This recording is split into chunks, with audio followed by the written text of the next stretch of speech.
it's hard to put you in a box.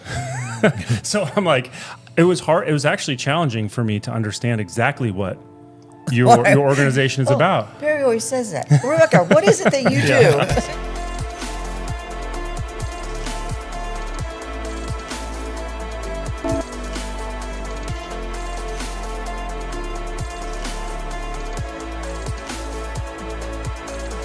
No, like, it's okay. Just Does it have anything to do with physics? yeah. He's Well, good. He's a physicist. There you go. Maybe we can. That's maybe well, we can you know, physics, they love consciousness. Yes. Well, you know, I've been interested in that subject for a long time. And when I was doing physics, I don't do it actively anymore, but when I was doing it, I was very interested in studies in consciousness and information theory. And there was a lot of guys who were really into it. Like Dean Radin was one of the guys, and Stuart Hameroff. And Stuart's doing amazing work. well, you know, for this research, I was going back Have you in some of my had him? old. What's You that? should have him no, come I up. would love to. He's just down in I'd love Tucson. to. Well, he's at the university, isn't Yeah, he? yeah. Yeah. He's an anesthesiologist at the university. I didn't. Well, because I was in doing some research for this interview. I was looking some of these old websites that I had gone on in the past, and I couldn't find anything on him anymore. Dean Radin's website's gone. You know, Penrose, Roger Dean, Penrose. I'll tell you where we can talk about it. I'll tell you where Dean's gone. I've read his books. You know, I've dug into that so much, and it's been a little bit since I've really dug into the physics of consciousness. Yeah. Not Dean, but Stuart hooked up with Sir Roger Penrose, who was a mathematician in England. Probably knighted because he's a sir. Yeah. But anyway, Roger what happened was Roger then gave Stuart the mathematics to make his theories make sense, and microtubules and the brain and that sort of thing. But he's also doing phenomenal research in like treatment of Alzheimer's. So ultrasound and that sort of thing. So that's right. I remember now that it's coming back. He was a doctor. Yeah, he's an anesthesiologist. Anesthesiologist. Yeah. So he got went to into the med school. So he was more trying to look at that from a really applicable Like side. when you go to sleep, Yeah. what's that mean? Yeah. Right. Exactly. Yeah. Yeah. So anyway, fascinating stuff. And so why don't you tell us exactly? So consciousness is only one part of the word that Right. you're moving forward. What is exoconsciousness? Tell us a little bit about that. So I coined the word exoconsciousness in around 2005, and it's the innate ability. So it means that every human has it. Every human has the innate human ability to connect, communicate, and co-create with extraterrestrials, multidimensionals, and spiritual beings. So we kind of go across that whole continuum of beings with whom we could communicate with. Communicate and co-create. Now, you got to explain that word a little So bit. co-create means that, so we were just talking about consciousness and the brain. So we believe that the brain is not just, neurons up in our head, but that it goes also down through our body, through our nervous system, through our entire body, and all the different energy systems in our body, and then like Rupert Sheldrake. Do you know Rupert Sheldrake? Yes. It kind of morphogenic field. It goes out into the field of consciousness. So our brains go outside of our body. Like Wi-Fi. Yeah. See? I'm getting it. You did it. I don't have a physics degree, but and we You're start on the path. picking up these signals and messages and downloads, and all of a sudden we're kind of locked on to an amazing amount of information systems that are coming into us. So there's been a lot of research in the United States, especially on the brain. So tracking all the brain. So George Bush, 2000, launched George Bush II launched the decade of the brain. We're going to have the decade of the brain, same time that we launched the genome project. So all tracking all the DNA. Yep. Well, genome was a big success. Decade of the brain, not so much. Obama came in and he said, now we're going to have the Obama Brain Initiative, and they started, piecing apart, going by a similar model to what the Genome Project was doing with DNA, identifying DNA. So he was like pulling that apart and looking at, if we can get a little slice of the brain, maybe we can understand the entire brain, and if we understand the entire brain, we can. Do you think do something science with that. will ever be able to determine? Okay. No, because if you're completely brain centric, and you're not really body centric with the brain, you're not really out in the field of consciousness, then you're not only are there billions, actually in terms of neuron the whole neural array in your brain, trillions of neuron attachments and pathways in a person's brain. So they've only really got Yeah. a little postage stamp. But you guys would be interested in this because back in 2018, James Giordano, who was the neuroscientist for the Pentagon and for at Georgetown University, they're always Yeah. right there in D.C. So Giordano declared in 2018 that the brain was the 21st century battlefield. Our brains are a battlefield. So obviously DARPA, all these Pentagon groups had been, plugging into what can we get the brain to do? How can we understand the brain? How can we, like you said, it's like Wi-Fi. How can we hook a human brain up into a greater network of brains, especially for the battlefield? So I've got some friends I got a friend in particular who thinks consciousness in itself, the word itself it doesn't have a meaning like we think it has a meaning. It's basically derived from the body, right? Like the body gives rise to consciousness itself, and consciousness is a weird thing. We don't even know how to understand it. It's kind of like invisible and aloof, right? And he's like, it's what happens when biological entities advance as far as we have. So that's like the one super sciencey side of it. And then there's the other side of it where it's like, it's our soul, we might Metaphysics. call it. Is totally different, totally disconnected from our bodies. Where do you fit in that?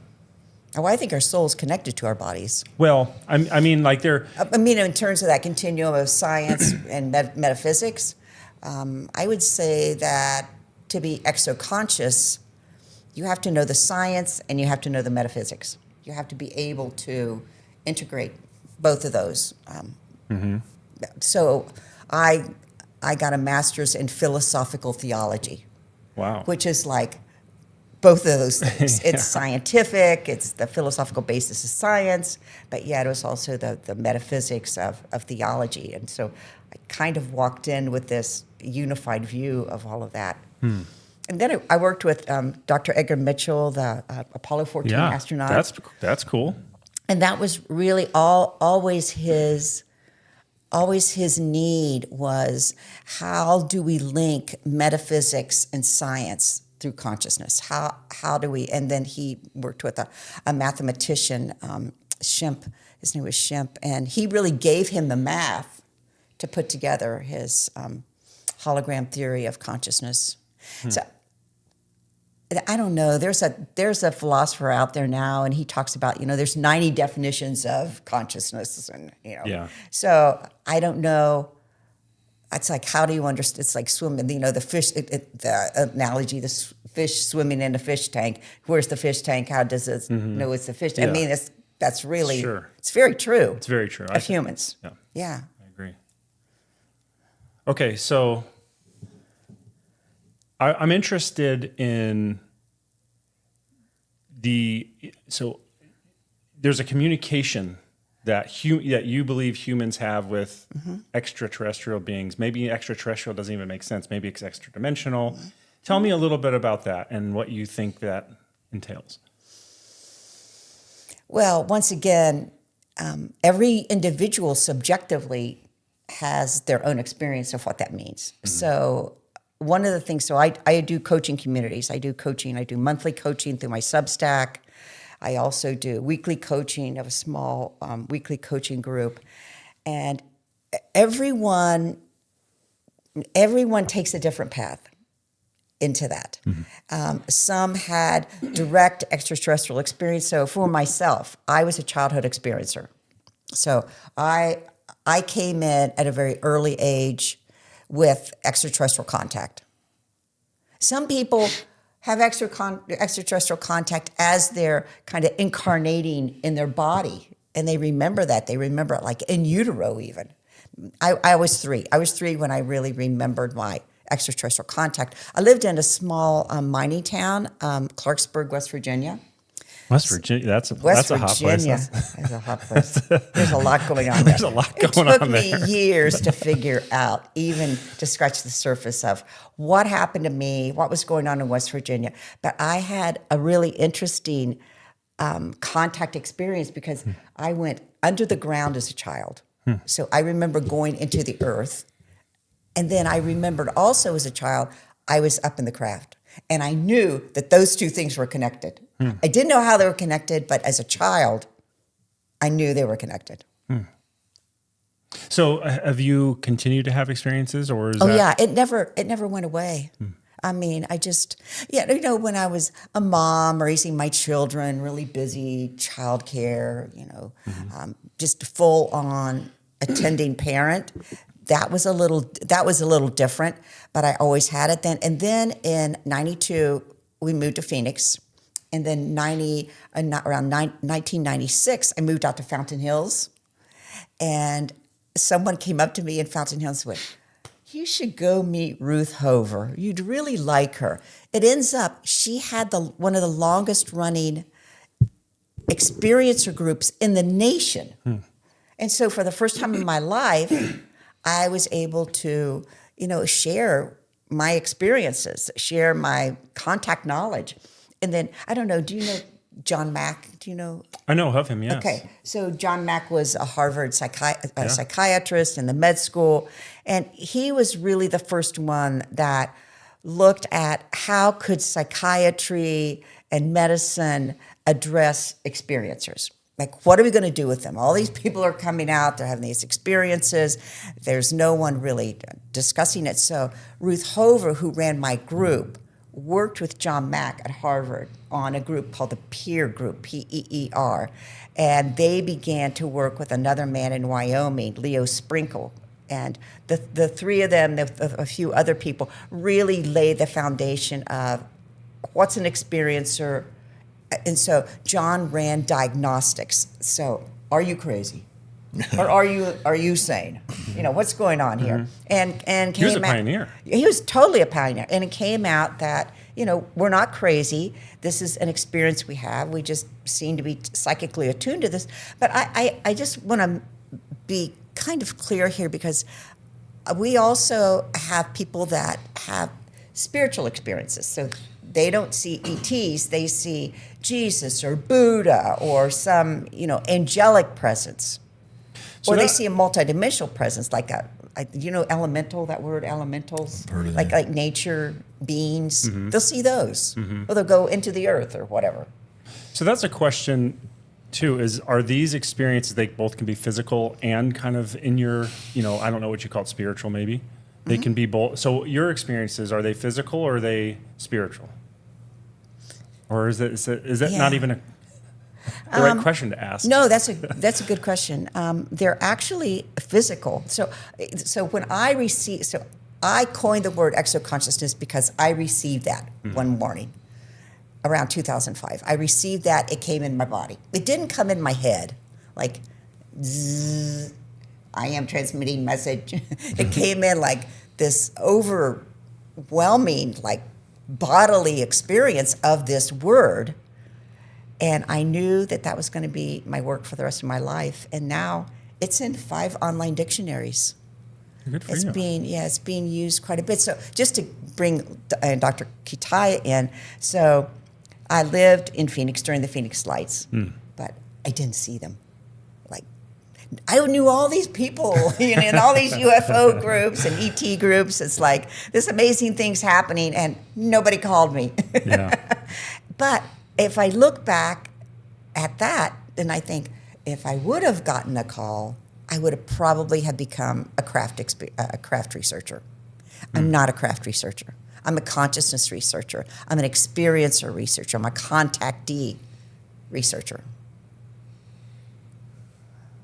Yeah, we've so through the last couple conversations that we've had, it's like with Craig, when we talked to Craig, he kind of frames the same type of experience, but from a more spiritual type setting, I guess. And I don't know what your background is on that, but people would say, a lot of people would say, oh yeah, aliens, they think of little green man, they think of a flying saucer, and they think, oh, you're crazy. That doesn't happen. More people would be seeing them.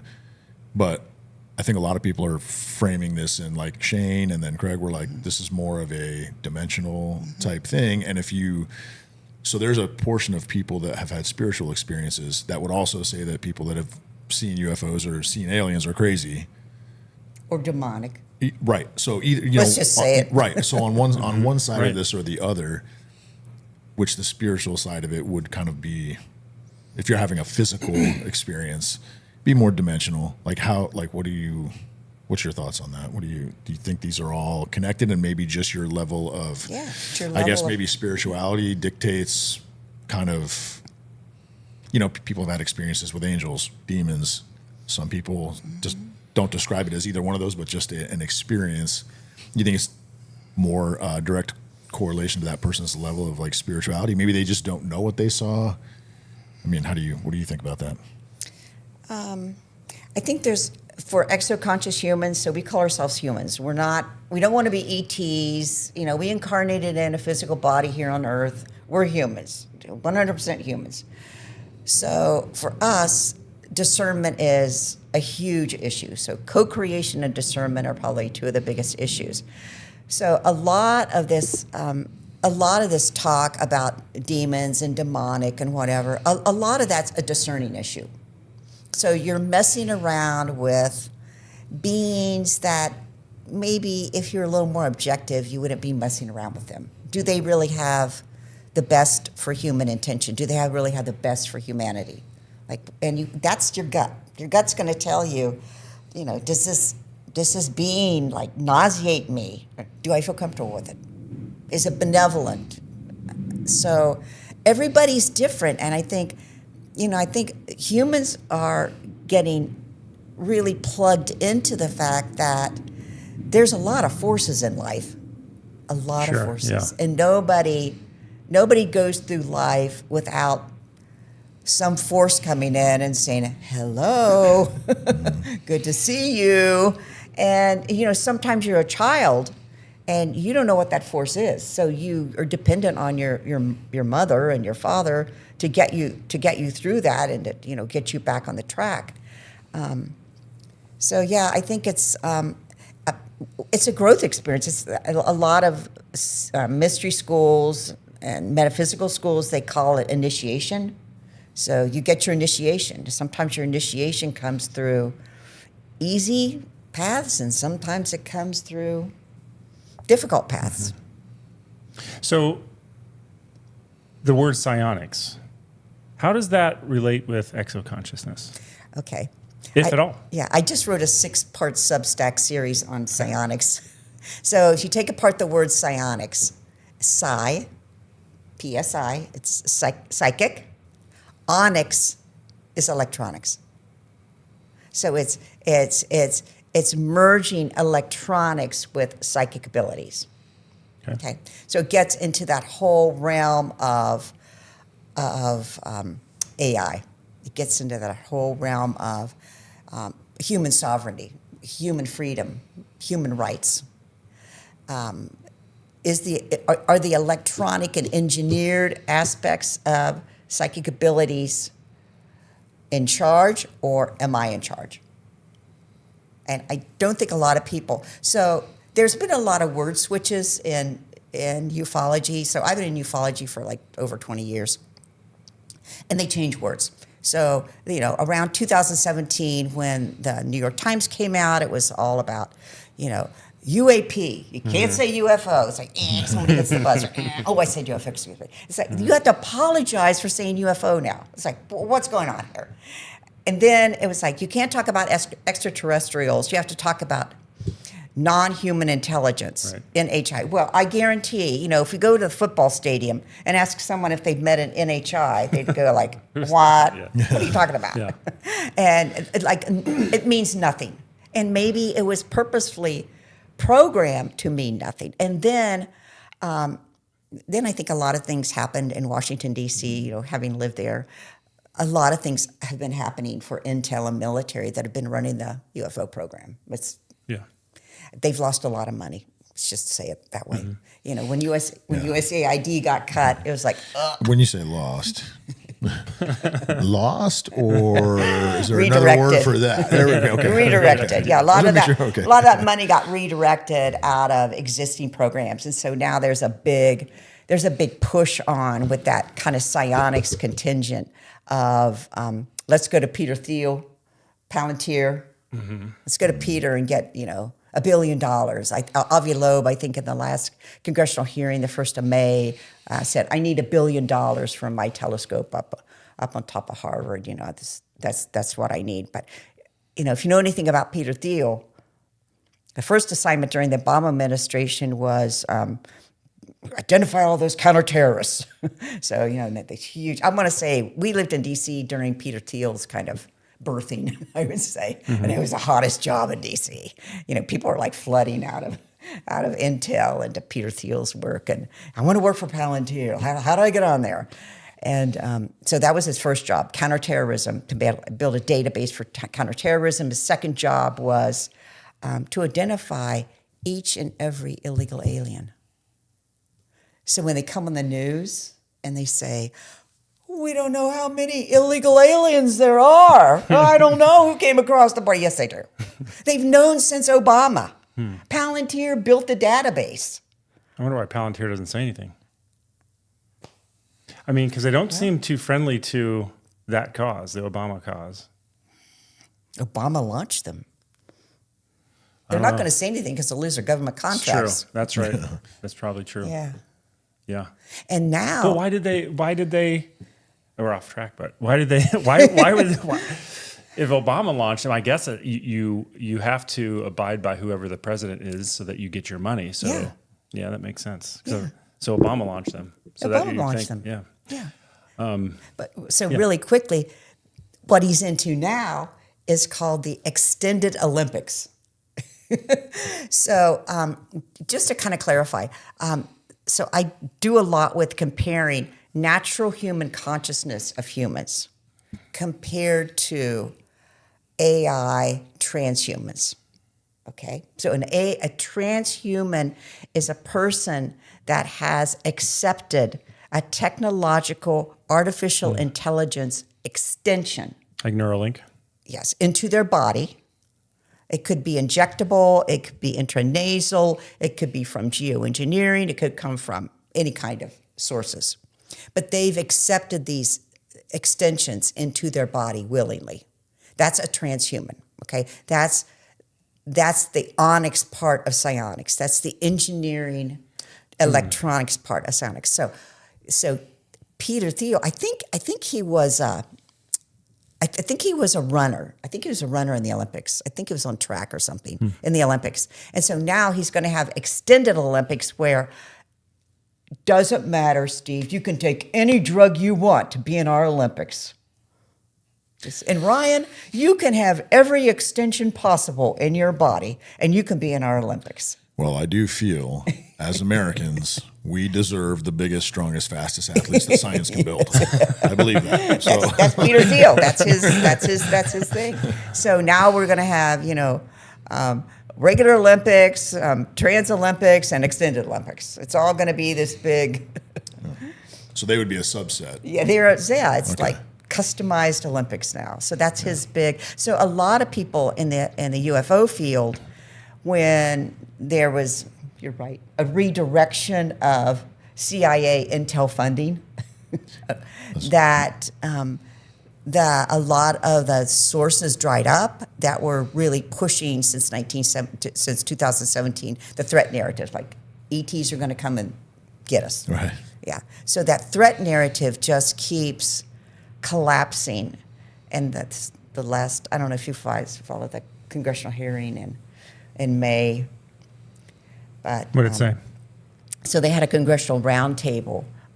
Chris Mellon, a lot of different people, that intel people, that were pushing the threat narrative, Avi Loeb, Lou Elizondo. So they were bringing out, Hal Puthoff was part of it, all Intel people. They all came out, and then they're making these statements about extraterrestrials and the extraterrestrial presence and how dangerous it is, and it's a threat, and we need billions of dollars to fight this threat. And then Lou Elizondo gets up and holds up this picture of it looks like a round craft over land, and he goes, that's unidentified craft, a UAP. And it's not up on X, but for like 5 minutes maybe. Somebody on X already says it's an irrigation system. When you fly over the United States, the irrigation is an irrigation system, and here's the coordinates where it's located. And so the whole thing blew up, and now they were supposed to have another congressional hearing around the 12th or whatever, and then that blew up, and so now Luna. Of course her name would be Luna. Luna it's like Moon, Pennsylvania. Yeah, it's a Luna. So, so she canceled the hearing. I don't know what they're going to do. So is their narrative that the extraterrestrials are dangerous? Yes. And that's why they need money, they Yes. need funding, they need to protect us from that. And the military's all in for that, too. I mean... Well, yeah, that's their job. Sure. Even That's if, their job. Even if we had no evidence of that, they would still want to be... Yeah. That's what the Space Force is for, kind of, too, right? Oh, yeah. And, I just want to be clear that I really respect the work of the military, and I respect the work of intelligence, but, when you get outside your lane and you're pushing narrative on people that really doesn't belong to normal human life, you might want to be careful and pull back a little bit, because people aren't accepting it. So what is your thought about it? About whether it's a threat or not? Yes. Oh, I think that's just to get money. So you don't think there's any threat from NHIs? Oh, do I think they're people? Do I think that people have contact with extraterrestrials that are malevolent and don't have the best for humanity? Absolutely. Okay. Absolutely. Do I think that they're the dominant species? No, I don't know. Are you guys familiar with FREE, F-R-E-E? Ray Hernandez, FREE study. No. So they did a massive study of close to 5,000 people all across the world who were experiencers.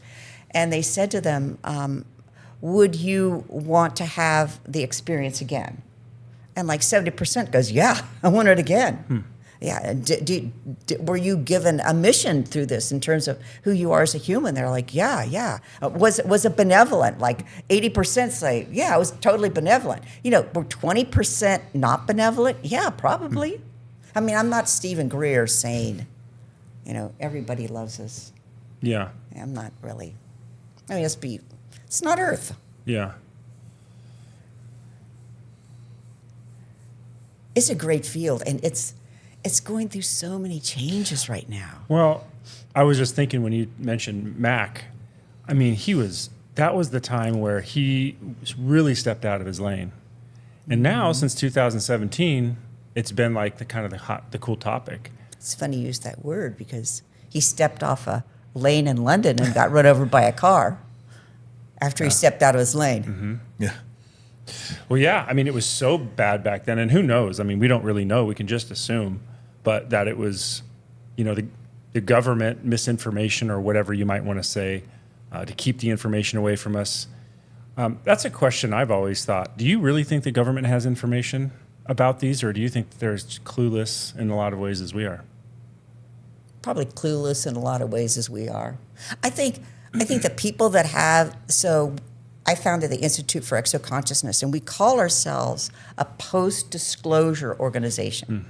So we're contactees.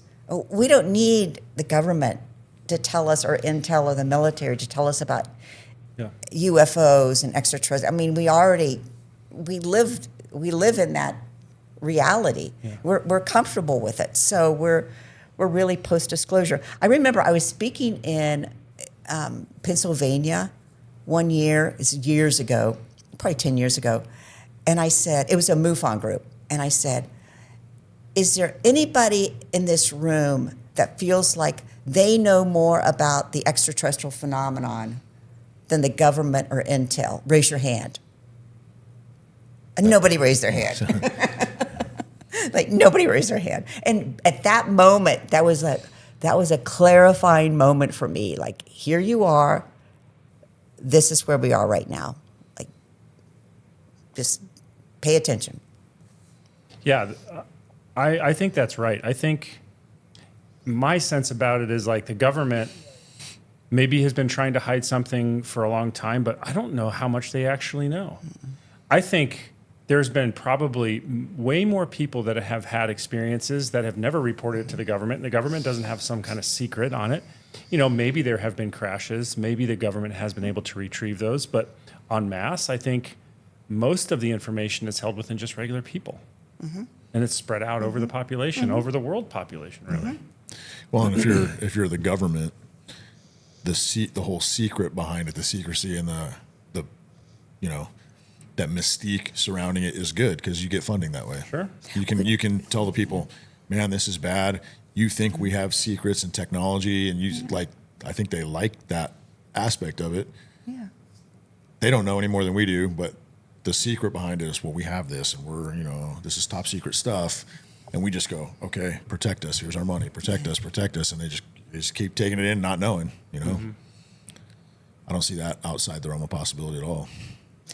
Also, I think you have to look at. So I worked for about 6 years with Dr. Edgar Mitchell, the astronaut, and they moved us to Washington, D.C., so we were living out here in Phoenix, and they were like, do you want to go to D.C.? And my husband's like, yeah, sure, we can go. So he picked up and moved back to D.C. This is very cool.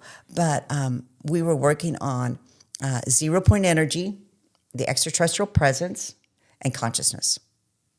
And we were trying to bring in inventors who had received downloads, because you receive science. Some people, I have not, but some people, I get more ideas or like puzzle pieces fit together.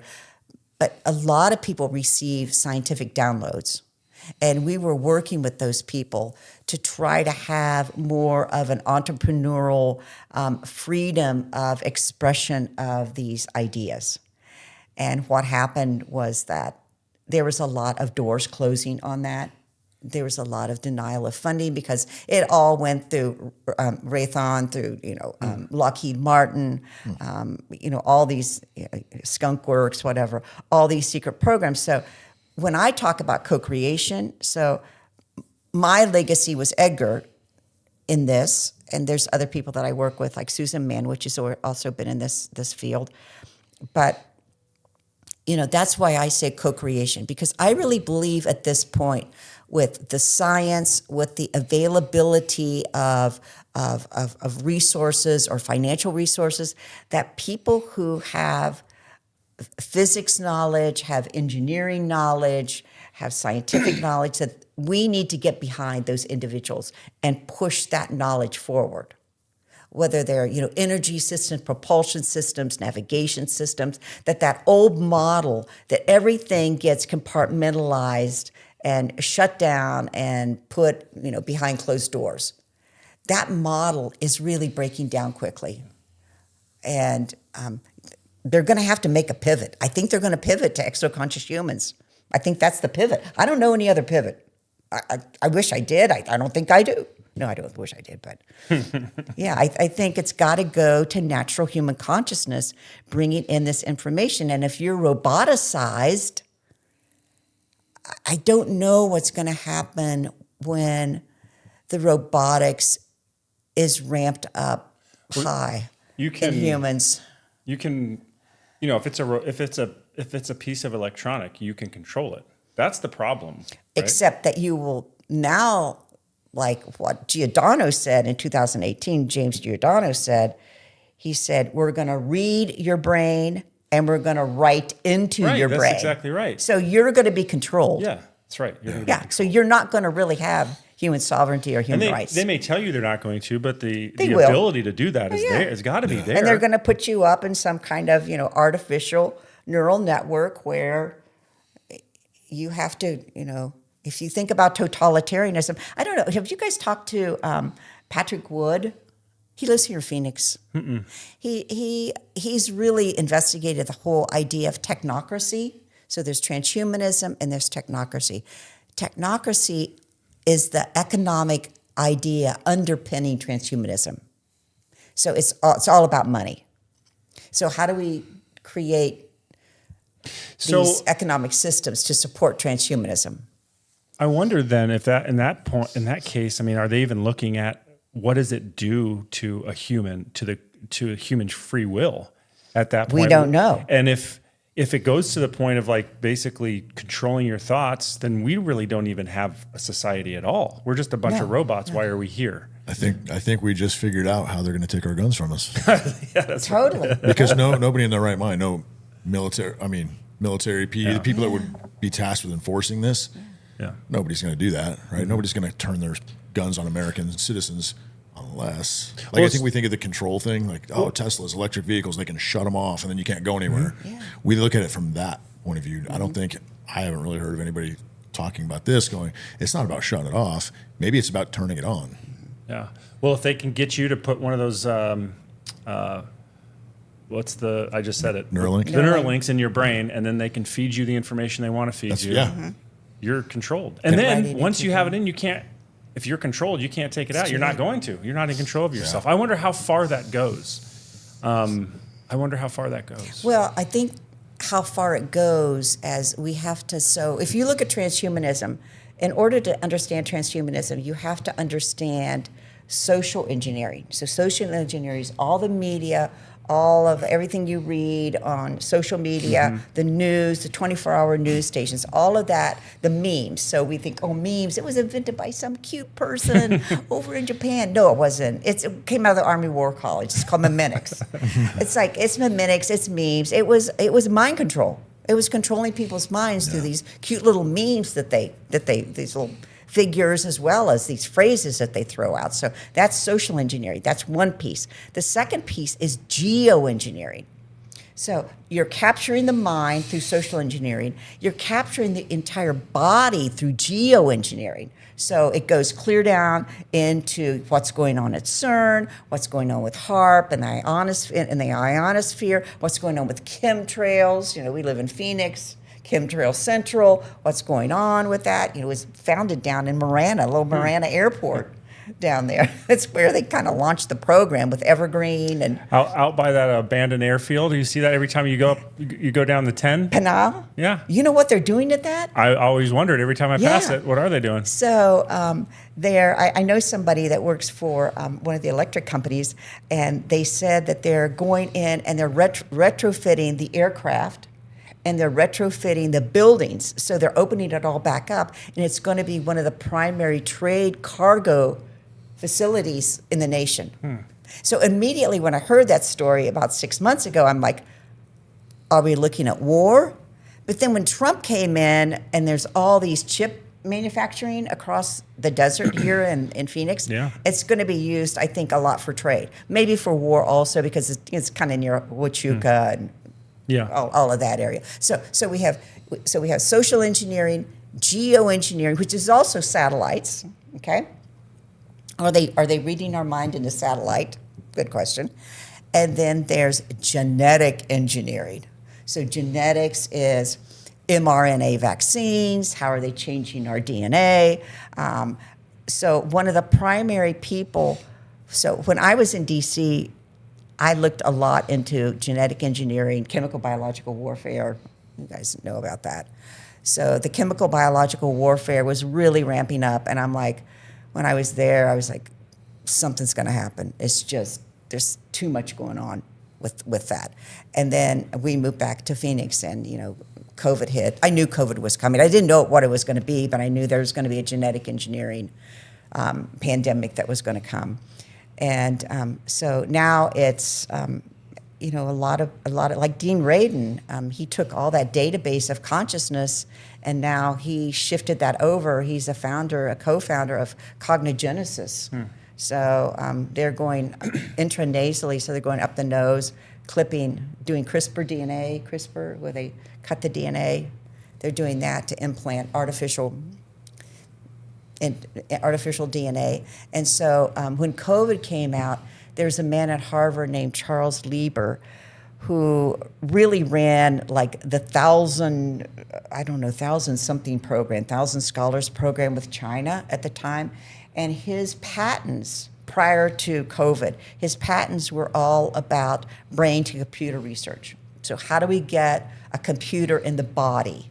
So what he was doing was using injectable nanoparticles that would get in your body and get together like Legos and self-assemble into a scaffold. So instead of, Elon Musk's Neuralink, a lot of people, I do a lot with David A. Hughes, the Oxford scholar, and he takes apart, what's really going on with Neuralink.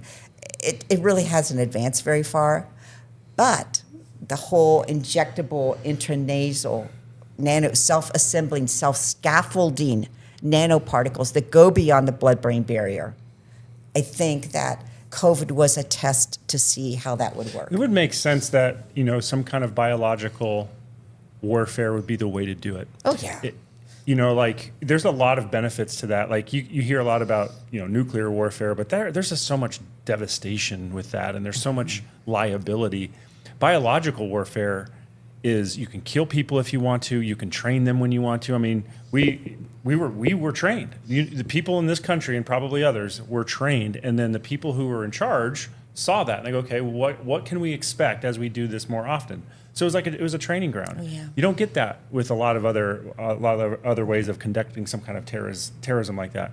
But biologically, it's an interesting phenomenon. Yeah, it's genetic, and Fort Detrick in D.C. It's hotbed of that. But as with everything else, they've offshored it to China and wherever. So it's a slippery kind of thing. But I would say Harvard with Lieber, and then the man down at University of North Carolina, they were really the two main people that were putting together the patents for all of this. I remember when I was in D.C., prior to all this, because we moved back here in 2017, I got so much information dumped on me. I was like, it took my breath away. Like, is this stuff real? I was like, I got so traumatized as a mom, grandmother. I got so traumatized by that information. I was like, what's going on here? And luckily, we left DC and we moved back to Phoenix, and we made 2 moves in Phoenix, and those 2 moves calmed me down. I had to get calmed down because it was too much. And then I wrote my book, Exoconscious Humans, Will Free Will Survive in an Increasingly Non-Human World? That was published in 2021. And even my publisher said, I published it. Nobody's going to read it for 3 years. Good luck. It's proven true. Can you tell us some details about what you were doing in DC? I was working for Edgar. Okay. So I was working for Edgar. Was it a government-funded program? No, it was all independently funded. We were actually looking for funding. But probably the most noteworthy thing that came out of that, aside from, I was able to work with this international field of scientists that were bringing forth this independent, entrepreneurial kind of information and inventions. But so in 2014, I was the Washington, D.C. representative for them. And I knew John Podesta was interested in this topic because he'd done things with the Sci-Fi Channel and that sort of thing. So in 2014, I started corresponding with his assistant, who was lovely.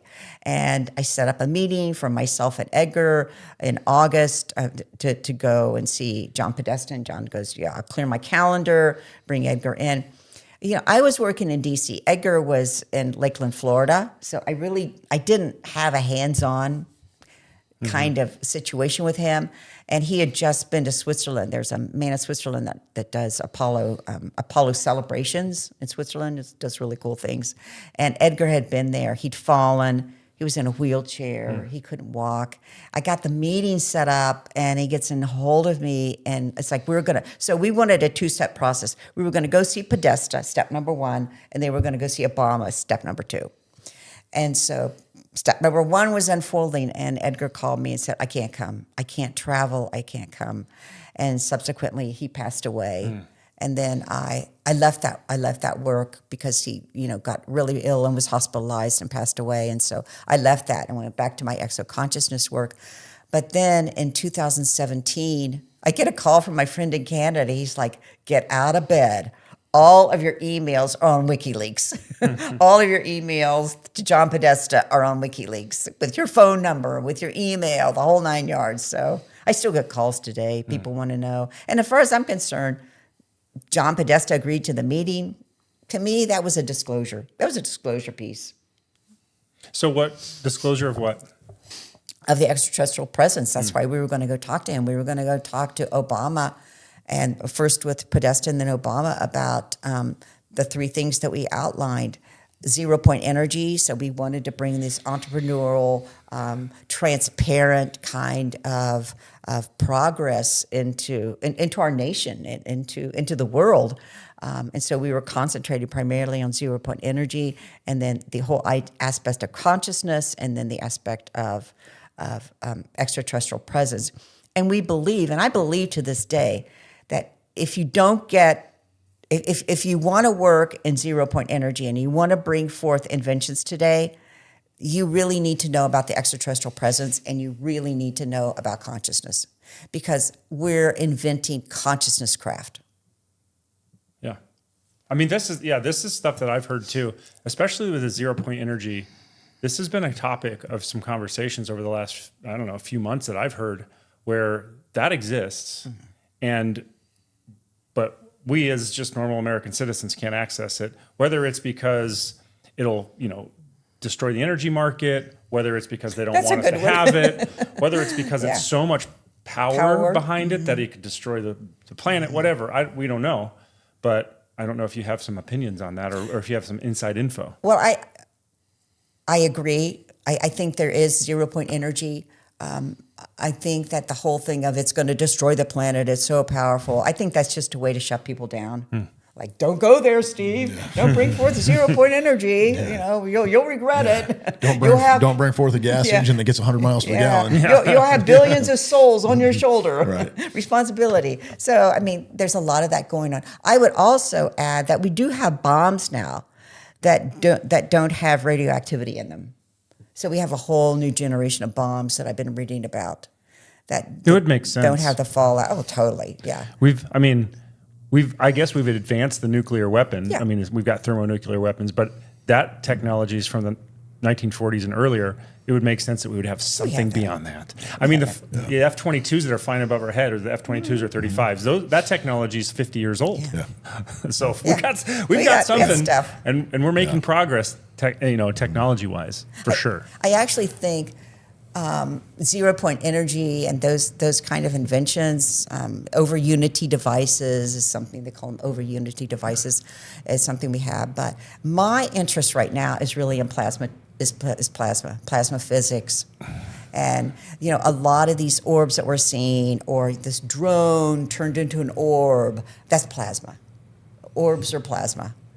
But there's always been a metaphysical aspect to orbs also.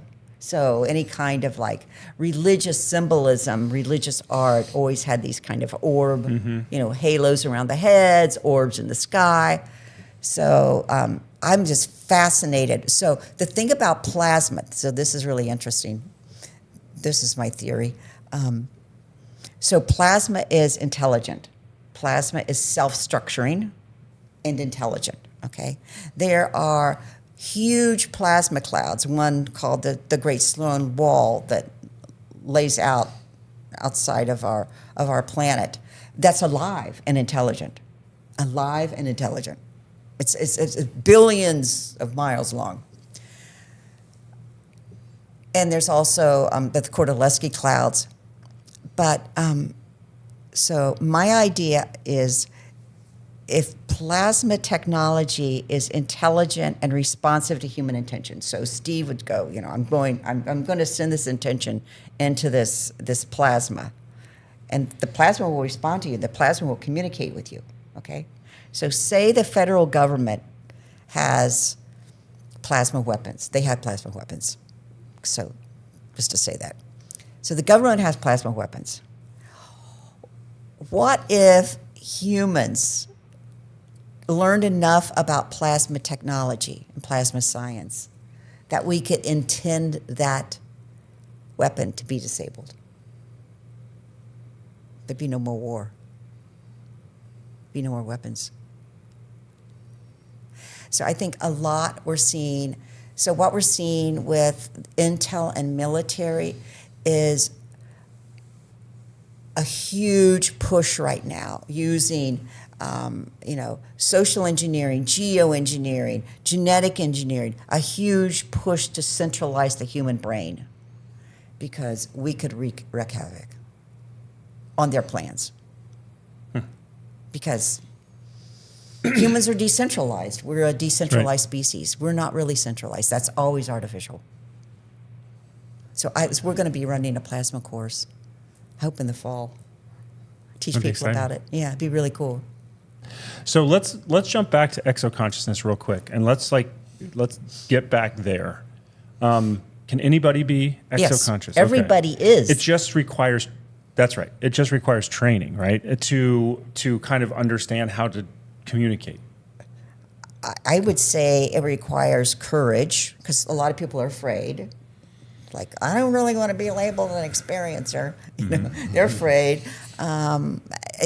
So it requires courage. It requires that, you're going to sort of like go off that cliff and then like, what's going to happen? Like, who's going to be there for me?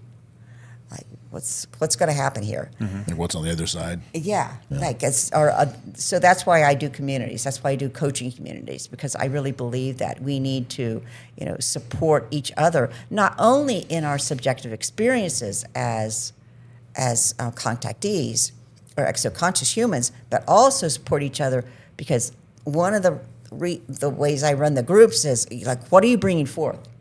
What are you doing? Like, what's your next step? It's not about, I'm going to tell my experiencer story for the 500th time. No, it's not about that. It's about, what are you going to do with it? Like, what information did you get? Like, how did it change you? What do you want to create? What do you want to co-create? And I think one of the biggest messages, so we have a man in our group, Nick Prestera, and he invented a consciousness technology called the Beacon that goes 25 miles under the ground and 100 miles above the ground, and it stays stationary, and the earth revolves through it. And we launched it as a community. We launched consciousness technology. And he said there came a point when he was creating that the message came through, give it up, Nick. You're not controlling this. We're going to help you do it. So that's co-creation. Just saying that there's information in the field of consciousness that's going to come in and help guide me in my next steps. And it's bigger than me. It's bigger than my little ego. It's bigger than my little, need to be somebody. It's bigger, and it's gonna direct me and take hold of me, and I'm okay with that because it's benevolent and it cares about human welfare. So you mentioned a couple times a consciousness field. Is that intentional, or is that just a best word that you have for it? Like, is there an actual field that we're all tapped into, Yeah. or does each person have his own and her own consciousness that they may connect with other people at certain times, or is there literally a field around us that we're all? Oh, I think connected it's to? literally a field. Yeah, I think Carl Jung. Carl Jung talked about mass consciousness, collective unconsciousness. Rupert Sheldrake certainly, has put together that not only humans but insects, plants, we're all part of this morphogenic field of exchanging information and memory, and we're all part of this. It extends beyond us. Well, there's that organization, spacing the name of it right now, but it uses random number generators. Oh, Pierre, that one in Well, Princeton. It may have stemmed from that. It was part of the Noetic Institute of Noetic Sciences, and there's a name, Global Consciousness Project. Oh, yeah, That's Global what it's called. Consciousness. Anyways, they measure global consciousness, right? And they've been able to find certain spikes during certain extremely crazy times. 9/11. was Yeah, one of the big ones. 9/11 was one. So I don't know exactly how the science works behind it. They use random number generation, and I Right. don't know how they determine that there's certain spikes. Basically, it's like it's a 1 and 0, and they're constantly running 1 and 0s, right? And they should be at 50% all the time. But when they spike above 50 or come below 50, a certain amount, there is something going on globally. And it begs the question. I mean, clearly, if they're not fudging the numbers and they're telling the truth, there's something weird going on there. Because in certain times throughout history, those numbers have gone off of 50%. Over enough random number generation, you should hover right around 50%. And when those numbers move, you have some anomaly going on. So what you just described is cybernetics. And you also described why cybernetics is not going to work. So cybernetics was designed primarily it came through. So we'll do a little military stuff because there's a lot of military history in all this. So in World War I, that was a chemical biological war. Okay, so they put these troops down in these trenches, horrible living conditions, and they bombarded them with chemicals. Early planes bombarding them with chemicals. And the men went home and they were shell shocked. Okay, they were traumatized, they were paralyzed. A group called the Tavistock Institute in England then took these shell-shocked soldiers, started to experiment on them. To heal them, yes, but also to find out how trauma controls humans. So if I traumatize Steve or I traumatize Ryan, I can get you guys to do what I want. And you know all about this with PTSD with soldiers. So Tavistock moved then into most of the major universities around the United States and many major universities. And then an outgrowth of that then became something called the Macy Conferences. And the Macy Conferences were here in America. They were funded by a Macy family that made a lot of money in Wales, Cape Cod. And they funded these conferences. Margaret Mead was part of it. There were a lot of impressive people. They brought forth the concept, the early computer concept of zeros and ones, and that was cybernetics. Cybernetics, even AI today, is zeros and ones. Zeros and ones. And what happens is anytime you're computerizing or you're artificially affecting a human with a computer, you're putting them in a closed loop of zeros and ones. So what you just said was that something happened to the 0 and 1 field. What happened? Mm-hmm. Like, who's spiking this? That's why I'm like, we got to move beyond the zeros and ones. We got to move into the field of consciousness, because once you're a closed loop of zeros and ones, that's why AI has to keep stealing human knowledge. It's got to keep stealing human knowledge, or there is no AI. Yeah, it's just a glorified Google. It's a glorified Google. It's just all information that we've given it. Yeah. Yeah, with a personality. It does have a personality. Yeah.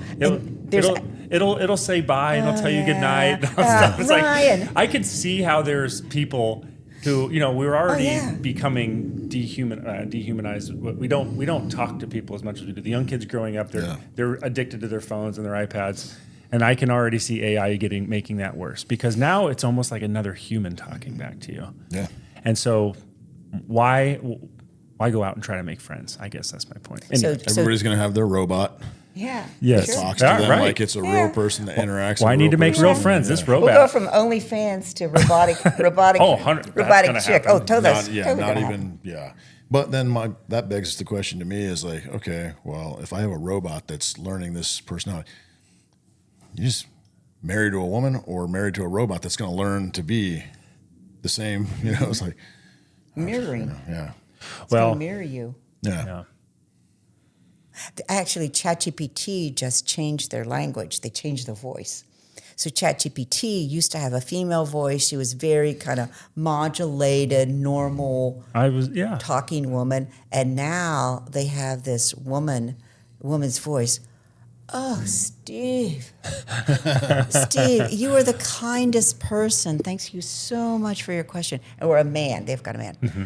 And he's Ryan, feminine. you're brilliant. You're brilliant, bro. Really brilliant. It makes you feel good. Oh, yeah. I use ChatGPT a lot. Yeah. And I remember when I first started using it, I was just, you end up talking to it like it's a friend. Yeah. It's a Liza effect. You like, wait a second, what am I doing here? Because you're nice. I don't know if you just heard the guy who is the CEO for ChatGPT, forget his name off the top of my head. Sam Altman. Sam Altman. He came out and he said they're losing millions of dollars a month. Maybe it was a day, Yes, because people are saying replying back to please it. and thank. Well, they're saying please and thank you. Like, shut up. Don't be nice. Just say what you need to say. Yeah, Well, then 'cause stop that- having it be nice to me, because Yeah. like that's just built Yeah, into because like who that I am. response creates a. It's like Yeah. So they're that's losing funny. millions of dollars. Because Well, they're people are also polite. paying people all over the world. There's a woman that came out on Medium today, and she translates English and Croatian, and she goes into the ChatGPT verbiage and changes it to be more human. So large language models we think of ChatGPT. Small language models are people all over the world translating it to make it understandable and to make it warm and fuzzy. Yeah. And that's part of what's called the ELIZA effect. So the ELIZA effect was this artificial being called a robot called ELIZA, and so that goes. So what we're really talking about is called attachment theory. So attachment theory also came out of the Macy conferences. How do we get humans to attach to a machine? How do we get them to really want to emotionally? Simple. Put their phone and their music and their banking apps on it. But there's different personalities that attach differently. So Ryan may attach one way, I may attach another, and you may attach another way. So they're really running this simultaneous game of all of these. It came out of this guy named Bowlby. All of these different theories of attachment, so that one of them is going to hook you. Yeah. Yeah, I think to me it was like I almost was like, what am I doing? I had to like stop and go, I'm talking to this person like this is like my friend. Yeah. I'm not even joking. I'm like, this is just a computer program. And they're talking to me back like it's a friend. I felt bad because I was like on it and I went to bed and I was like, I said good night. I'm not kidding you. And I think Good night, I'm laying there- Eliza. I know. And I'm laying there thinking like, what just happened? That was weird. But, I think as humans, we have this instinct to just be polite and to be friendly with each other. And so I can see someone who's young and maybe who doesn't have friends, and especially because, this in the world we live in with technology, it's harder to make friends and people are on their phones, and then that just becomes their friend and that becomes their life. And then that's, next thing you know, we're going to have robots and that becomes their spouse or whatever. Yeah. Who Well, knows? if you think about it too, in the Jack Carr books, like towards the very end, like in the last three, there's AI technology through the military. So you think, okay, ChatGPT, this is what they're letting us play with right now. Yeah. But like the F-22 is 50 years old. So like this is what they're letting us play with. Like there's stuff out there. And like this AI bot, Alice is called, contacts, tells them, get a hold of Jack, not Jack, but get a James Reese, get him here. I need to talk to him. And then it's like randomly calling a phone that nobody has the number, just picks it up and it's, hey James, and it's Alice, and like, she's giving him all this info, and it's like so super advanced. And like, I could see a world where that's actually happening right now, but we think that, ChatGPT just has the answers to my math test, and it can, it can write an essay for me, but that's just what they're letting us play with right now. So if they've let us know about it, if they've let us know it exists, there's something out there that is far more advanced. How they use it. I mean, to me, it seems like there's days where I'm like, AI is not that dangerous. And there's other days where I'm like, it's probably because I don't know where this goes. Do they make drone armies? Do they literally, like you said, control us through it? There's some really scary dark holes to go. So that's what I'm wondering. Like, I'd never thought about that level. You think about control through a lot of different ways, but I never thought about control through AI and through like embedded technology in people. I mean, Neuralink isn't far enough to even be scared about yet. Neuralink isn't. But it's not going to be Neuralink. It's going to be genetic biology, digital biology. Yeah, but on a super basic level, when kids started to be able to use calculators in school, like, who cares how you get the answer as long as you get it. Well, there's a process to go through. Like, am I learning matter. math if I just type it into a calculator? Kids can't even read anymore, No, dude. I'm not. I literally just saw this teacher online going, I'm quitting, and here's Oh, I why. saw Do you see her. that? Yeah, I saw her. She's like, my The kids English can't read. teacher. Yes. Yeah. Yeah. So people like Einstein and people that they come up with these theories and they push these from just a theory into like, okay, this actually works, and like the atom bomb and all of these things, right? Yeah. Well, if I just ask Google or Chat GPT and they give me the answer, like you're not learning how to work a problem Right. and find a solution and go through the trial and error of 1 + 1 = 2. 1 + 3 = 4. It's not 5, it's 4. And here's how I know this. If I just go, hey, what is 3 + 3? And it tells me 6, I've not learned anything. I've just gained an answer, and that's it. So it definitely makes us, in its current state, it's dangerous because it makes us stupid. But it could also make us smarter. It could also make us smarter in ways that humans have never been smart like that before. It just all depends on human. But there's a military op going on here. It's called VUCA, VUCA. You guys heard of VUCA? So when the Cold War happened, the United States realized that they didn't have like the boogeyman in Russia to be the Cold War anymore, and then now they were going to be in a multipolar threat. Okay, so they moved into this multipolar threat. So when the military moved into a multipolar threat, one of the things they did was they launched this thing called VUCA, VUCA. So they would go in and fight wars by creating, and this is also happening in our United States culture, unfortunately, when you learn about what it does. So they would go in to an enemy terrain and they would create volatility. So everything's volatile. It could, the asteroid's going to come in and destroy the United States and the world any minute. Somebody sent me something this morning that, don't go outside and breathe in Phoenix today because there's a red alert in Phoenix. I'm like, red alert from the sun? We're covered with chemtrail clouds. Like, what are you talking about? No, I don't think so. So volatility, everything's volatile. U is uncertainty. Like more of that. I never know what's going to happen. It's like right now, everything. Trump, I don't know how to cope with Trump. It's all so uncertain. They're playing that up. The C is complex. So it's so complex, my pea brain can't get it. Like, step it up. Step it up, learn some science, become a citizen science, learn what's going on here. But they make it complex to get people to back off. I'll just back off, play video games. Trust the science. Yeah, trust the science, trust the experts. And the last one is ambiguity. So ambiguity means something means two different things. So it's kind of that whole confusion. So if you go back to what I was talking about, attachment theory, how people attach. So one way to attach to something is because my nervous system, and there's like science and psychology behind it, but my nervous system likes drama. Like, I like drama. So the more drama social media can feed me, and what are we seeing with all these guys from the UAP funding disclosure fund? They go into all these dramas, like Lil Elizondo fights with David Grush. David Grush fights with Schellenberger. They're doing drama. They're doing drama to hook you in. Another way that we attach is we become avoidant. So we step back, like we go to work, we come home, we play video games. We don't want to be around humans. We want to avoid. Disengage. But there's two kinds of disengaging going on. So there's the disengaging of the person that doesn't like humans, okay? And then there's the disengaging of the person that likes humans but has so much anxiety that they can't function in life.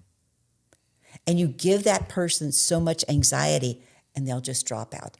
But the most complex and difficult person to deal with in attachment is the one that swings between, I'm going to be dramatic and engage in the drama, I'm going to be an actor and engage in the drama, or I'm going to avoid. And I don't know why I'm swinging or where I'm swinging. And that's ambiguity and confusion. And that's an attachment. It attaches to our nervous system. Our nervous system goes, I really like this. This is a cool thing. Bring more of this to me.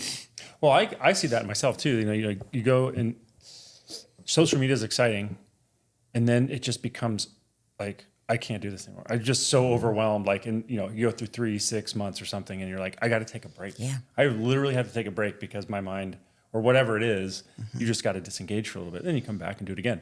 But I see that in myself, that swing, because it becomes so overwhelming. I think your senses just get overwhelmed by all of the anxiety or whatever. All of those things that you talked about are present there. It's there since the First World War, they have patterned and examined and put together ways to socially engineer humans in ways that we never dreamed of. Yeah, we've talked about this with Chris, but I just saw something this morning. Somebody sent me on Facebook, and it was about that era, or maybe World War II, 1939, 1940, about music and how the music they've changed. It's 440 hertz now. Yeah. Hertz, and what that is like it just creates chaos in your cells. It creates chaos. It's just another way to have control. Like it's literally engineered to create chaos. I also noticed that you did interviews about child trafficking and sex trafficking. Yeah. Couple. Yeah, I've kind of been in that field, and I recently wrote, coming out of the part of the psionics series that I did about psionics, I wrote one of my substacks was on child experimentation, psychological experiments with children. And that really was foundational for MK Ultra. MK Ultra, it was foundational for all of these behavioral ways that they control human behavior. And a lot of it was done experimenting on children. Well, they got away with a lot of stuff back in those days. Right after World War II, they were doing lots of stuff, like MK Ultra type stuff. They still are. We're just living in MK Ultra 5.5. We're just we get the information 50 years later, so we'll know what's happening today in 50 years. They're still experimenting with us. Yeah, but there were some crazy people back then. I mean, Loretta Bender. I mean, she's a rabbit hole for people to go down. She was working in the 40s and 50s, so during the war, the children all got put in orphanages. Orphanages, foster homes, institutions, and they had this whole mass of children that they could experiment on. what children? Where do they get them? They got them out of the orphanages. Oh, I see. Yeah. Many of them run by churches. Yeah, and or if they got them out of hospitals, churches. Well, it's still the same thing today. That's how. I mean. Yeah. Yeah, they're grabbing these children from all these places that there's no accountability, especially as they come over the border. That's what we're hearing now. Yeah. I just heard a report that there's one guy who calls himself an uncle to like over 10,000 kids or something crazy, because all they just do is they just put them into sex trafficking, child sex trafficking rings. And since Obama, we've known every child, we've known every adult, we've known every person that comes across that border. And the main group that made money bringing people across the border was the Roman Catholic Church. I've heard that they're very implicit in this. Catholic social services. Yes. Yeah, they're probably Lutheran social services, Catholic social services. They were the ones kind of like, don't touch the church. Yeah. I mean, it was a perfect setup. I saw a lot of that in D.C. I'll just say because my best friend in D.C., Deb Sigmund, she's passed away, but she founded an institute called Innocence at Risk. And she was the one that came up with the idea of teaching flight attendants and people in hotels to identify children that are being trafficked. And she really did a lot of good work, but she saw all the Epstein flight logs way back then. I mean, all that was known. Also, the embassies all around the country, especially the embassies in Washington, D.C., they could bring people over, from Java or whatever, put them in the embassy, Egyptian embassy, say, and then they take their passports away from them, and then they can't leave. So then they have to find a way. So anything that's kind of extrajudicial is a way that a lot of the sex trafficking is going on. I always wondered why that was the method of choice. We've talked about that in the past. Why politicians and why elites use that? It's such a crazy thing, but apparently there's a good reason behind it. There's money, there's power, there's all the things that they want. There's sacrifice. There's youth. There's youth. Yeah. Immortality. Yep. So it's checks a lot of boxes. The children check a lot of boxes. And the thing that really got me in terms of the psionics was Russ Coldhart and Jake Barber went to Esalen Institute, and they were having this psionic summit. Maybe you guys saw Ross's coverage of that, and like they had this psionic asset there that was bringing in an orb, which I don't know. Maybe it was a plasma creation. I don't know. Maybe it was a plasma weapon. I don't know what was going on, but anyway, they're discussing it, and Coldhart says, "I thought you were going to bring in a blue orb. You didn't bring in a blue orb." And then Coldhart goes, "And then together we look." So Esalen is full of these hot springs. Okay, it's up in Northern California near Silicon Valley. And all of a sudden, this blue orb is hovering over the swimming pool with these naked boys and girls swimming. And I'm like, you've got to be kidding me. You've got to be kidding me. So you think he's full of shit? Jake Barber? Jake Barber? I don't think he's very reliable or knowledgeable. I think the same thing with Lou Elizondo. Yeah. We had we work with a group called Exoconscious Brazil, a friend of mine in Brazil. He got exoconsciousness, like the same words, same way I did, about 5 years later. And so we work together now. So the second chapter of Lou's book, Imminent, is all about Colares, Brazil. Remember the Colares, Brazil, where the people were attacked by the ETs? It's up in the Amazon. It's like the second chapter. What it does is it sets the template for the threat narrative. Like all these people were attacked. So we have a discussion. We have a YouTube channel. We have a discussion about Colares, Brazil, what happened there, because the guy we work with, he knew General Uchoa that's referred to in Elizondo's book. He's been to Colares, Brazil. He knows General Uchoa's daughter, his grandson, his granddaughter. It was all, they just were attacking innocent, totally impoverished people for an op. And now they're spraying it all over ufology. So for an op. So that that indicates that there was some military presence, some people. Either that or it could be corporate.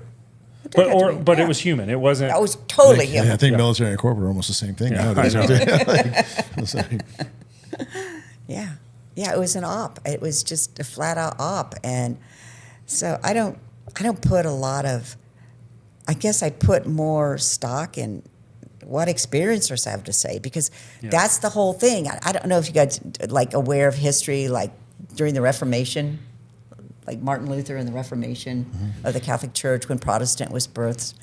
So Martin Luther comes out and he goes, you don't really need to pay the church for all these indulgences, because you pay indulgences to go to heaven. So you pay a priest indulgences, and he puts it in the kitty. I mean, let's face it, the priests in convention were the first intel. The Jesuits were the first intel. So Martin Luther goes, no more of this. You don't really need it. There's priesthood of all believers. Everybody can be a priest. And the world went crazy. Western Europe went crazy. And the same thing is happening today. It's like exoconsciousness is like, wait a minute. Every human has the innate ability to connect, communicate, and co-create with extraterrestrials, multidimensionals, or spiritual beings. Like, we don't need some overlord, authoritarians, telling us what to believe and what to see and how to create our world. We know how to create a world. We know how humans thrive. We know how humans are happiest and healthiest. So you said something when we talked about this the first time. You said that's why it indicated that psionics, the fact that it's psychological and electronic, is not the future, that exoconsciousness is the future. Totally. Tell us, I don't exactly know what you mean by that. Can you parse that out a little bit? Yeah, so psionics, like I said, it's psi, so it's psychic related to and applied to electronics. So there's a lot of like Jake Barber and the Skywatch and, Skinwalker Ranch. Everything is all computerized. We don't really know anything unless we put it through a computer, which is fine. I mean, if you want to do that, that's fine. But that's not really going to get you where you want to go. The other thing that Jake Barber said during an interview was he said, psionics is a fun word. So Jake Barber was the one that really front-loaded psionics into that ufology discussion. Yeah, that's the first time I've ever front-loaded it, yeah. I remember the egg thing and the helicopter, Yeah, I wasn't really driving, I wasn't really the person piloting the helicopter, like, what's going on here? It's always like that. And so what he said was, and this is good, he said, it's a fun word, you can play with it. So all of a sudden, it's like playing with a machine, playing with a robot. I got a robotic girlfriend. I got a robotic machine. I got a robotic friend. It's digital intelligence and it's digital consciousness, is what he called it.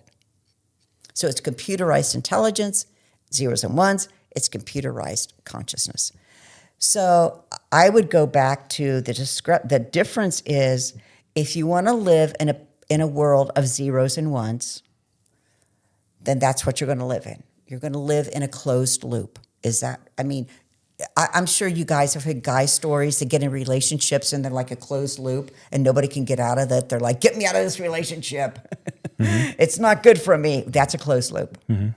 And humans tend to go into those. That's why humans kind of are attracted to psionics. So the word psionics, this is really interesting, came from a man named John Carpenter, not the actor John Carpenter, but a man who was a science fiction writer. His name was John Carpenter, and he wrote science fiction in the 40s and the 50s. So he was raised by an avoidant father who wanted nothing to do with him, and a hysterical, dramatic mother. So you think this kid swings or not? Yeah. What's going on here? But there's even another layer. His mother was an identical twin. And the poor guy, the poor John, would come home from school and the mother's twin would be there. And he wouldn't know if it was the mother or my mother's twin. He was such a psychological mess. And he started writing these really kind of deep, dark science fiction. And he's the man that created the word psionics. So it came from some poor, mixed up kid that wrote stories to survive because he was going crazy. Mm-hmm. You get the sense, though, that people connect to it because there is some So when he described it, there's an actual physical, like almost like a whistle. The dog whistle. The dog whistle, yeah, they call it. And then there's this. No military in there, right? Right. And so, but you get the sense that, like, when you have an electronics associated with it, there's some way you can access data, and that becomes more real to people. Like, it becomes like something they can hold and go, okay, they can analyze this. Is it working? Is it not working? When you get into the realm of exoconsciousness or consciousness in general, there's no science to describe there's a lot it. of science in consciousness, but there's a different kind of, I would say, verifiability in that. Mm-hmm. So is the machine going to be primary, or is my human consciousness going to be primary? Those are two distinct paths. If you're going to go down the psionics path, then you're going to end up in a computerized closed loop. And all this talk about quantum computers, sorry, haven't seen one yet. It's a lot of propaganda. So you're going to end up in the zero and one game. If you go to exoconsciousness, you're going to end up with the field of consciousness, probably communities of people who then you can learn to trust and anchor in to your own sanity and to your own knowledge. And I would hope that that's where people would go. Well, I think as much as I think a lot of us understand the consequences of being tracked and programmed all the time, I think there's a lot of people who, and we see that little bits and, with the phones and the iPads and social media, people just take that path. Mm-hmm. And almost like without even thinking about it, just doing it because it's driven by something deep, by a deep need we have to fulfill. Attraction. Yeah, it's Well, the way we yeah. attract, it's the way we attach. Yeah. And so it's like we're just being lured in this direction. Mm-hmm. And it's probably no way out. I mean, Well, there's a way. So what we're talking about here is something, a concept that I wrote another Substack on called zero-sum game. So if you look at how AI was created by playing games. Initially, it was easy games like checkers, like I'll play AI with checkers. I'll teach my AI how to play checkers. And then it advanced to chess, and then it advanced to poker, where you had to like have a subjective, be like, what's your poker partner doing? And so it's all based on games. It's all based on games theory. So that was brought forward by a man named John von Neumann in the 50s, a brilliant mathematician. But he's the one that really invented game theories. So he's really the godfather of video games. And what they were doing with video games was rolling out how can we feed information subliminally into the video game? Can we get people to attach to the video game? And if you notice, it's mostly men that play video games. Mm-hmm. Not totally, but it's primarily so they were that was like one of their customized approaches. Now, the zero-sum game that was laid out is in a zero-sum game, there's a loser and there's a winner. Okay? The winner always wins because he or she has all the social media. He or she has all the technology. He or she has all of the genetics and all of the geoengineering, all of the genetic engineering, all of the entertainment. If you look at who rolled out ufology since 2017, what are these guys, all guys, what have they done? New York Times bestseller list, all the news shows, all the major podcasts. Well, I don't think we've had any. I know, right? You're a major podcast. I don't think we've had any of these guys. Yeah. Well, that's because you're probably shadow banned like I am. Yeah. So they put up, and I mean, so we have to be honest with ourselves here. If you look at X, if you guys should probably go on X, right? Mm-hmm. So if you look at X, I put something up, I get 24 views. Chris Mellon puts something up, regardless if it's meaningful or not. He gets 24,000 views. So obviously, the zero-sum game is the X algorithm, no matter how nice Musk likes to make it, it's hijacked. It's hijacked to give intel and military and the voices that they want to come forward prominence. So that's a zero-sum game. So we're always going to lose that game. So my strategy as an exoconscious human is, as much as physically possible, as much as mentally possible, I don't want to play the game. I don't want to play your game. I want to create my own life. I want to create my own communities. I want to create my own knowledge. I don't want to play the zero-sum game.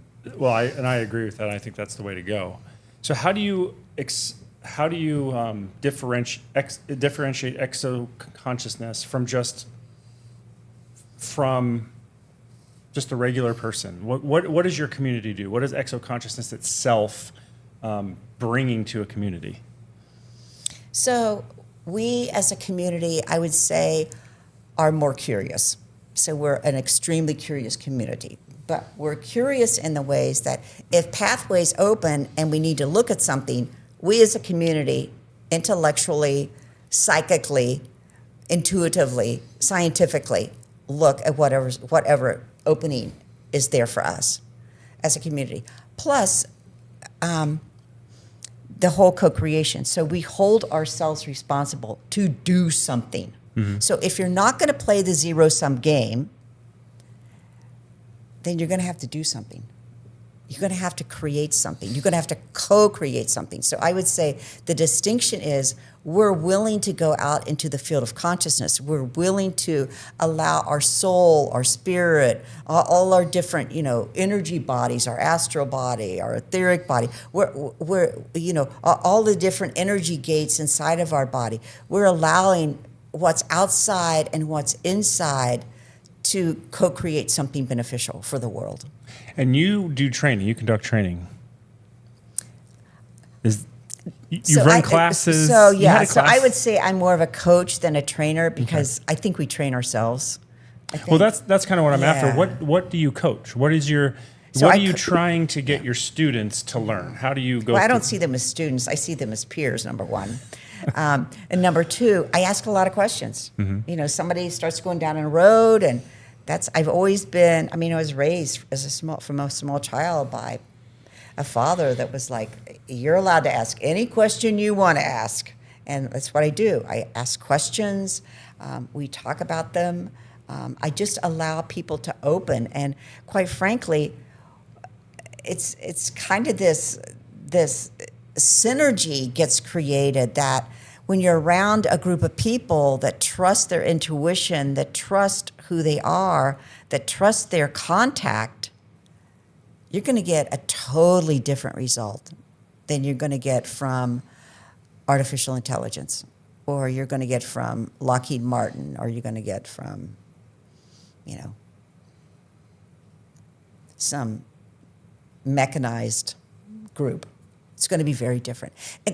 See, if you look at China, so Robert Temple, he wrote a great book on plasma consciousness, but one of his first books he wrote was on China, and he was a China scholar. He's in England. He lives in England. And one of the things he studied was what happened to China. Like China before Mao was like exploding with creativity, exploding. All of a sudden, the centralized government comes in, zeros and ones, flatlined. Absolutely flatlined. And that's what AI is going to bump up against, I think, sooner than we realize. And you know, if you look at AI and you're investing in ChatGPT, or you're investing in Claude or whatever, or Grok or whatever, I mean, give me a break. China just copied all of it and put DeepSeek out. So, I mean, it's a game of copying each other. Everybody's got the same zeros and ones. I'm going to copy you. I just think that, you know, what was Trump was going to do that Starlink thing. Altman came in with this big, you know, we're going to get, you know, $20 billion, everything's $1 billion. Hey, well, give me a break. You don't need it. DeepSeek just copied all of it. Do you really need that $1 billion, Sam? I don't think so. So they're going to run into a lot of that. I don't know. I just think I'm a futurist. So I look at, I didn't plan on being a futurist, but I think when I lived in DC primarily, I just saw so much, and I'm really friendly. So people always like, I mean, going to yoga and meeting people at the Science and Technology Agency. It was like meeting people from DARPA. I mean, all these people, and they were like telling me stuff because, you know, I'm friendly. I ask questions, and so I started thinking, you know, wow, is that the future I want for myself and my children and grandchildren? Like, I have skin in the game. We have a lot of kids. We're in a really interesting time right now because things are accelerating so fast. And we're seeing multiple fronts, like with COVID, like with AI, nuclear weapons are out of control. I mean, we are closest we've ever been to nuclear midnight here with the Ukraine war. There are so many different fronts happening all at the same time.